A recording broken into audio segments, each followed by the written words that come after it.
সম্মানিত ভিউয়ার্স, আসসালামু আলাইকুম। আমি আছি সর্রাবাদ বড় গুরুস্থান, আর আমি আসছি আজকে আমার মা এবং বাবাকে বেশি বেশি করে মিস করছি। আসুন আপনাদেরকে এই যে আমাদের গুরুস্থানটা দেখাচ্ছি। আমি আমার মা বাবাকে আমি মিস করছি, অনেক অনেক অনেক মিস করছি। তার জন্য আমি এখানে চলে আসছি আমাদের এই গুরুস্থানে। আর যারা ভাই যে বিল্ডিং একতলা, দুইতলা, তিনতলা, চারতলা, পাঁচতলা, 10তলা, 20তলা করেন, বা এটা হচ্ছে ক্ষণস্থায়ী, 2 দিনের জন্য।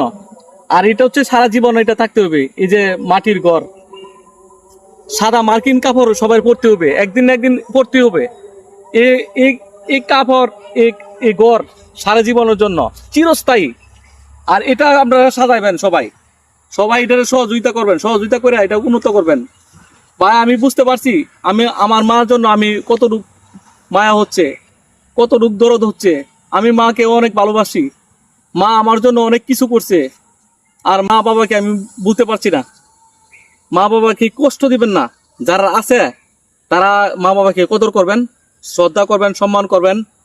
মা বাবা কি খাইবো না খাইবে সব দিকে মুখের দিকে তাকায় থাকবেন। মা বাবা কষ্ট দিবেন না কোনোদিন। ভাই আপনাদের কাছে মা এবং বাবার জন্য দোয়া চাচ্ছি, দোয়া করবেন যাতে আমার মা বাবার জন্য বেহেশতের উচ্চ মাকাম দান করে। এটা আপনাদের কাছে অনুরোধ। আসসালামু আলাইকুম।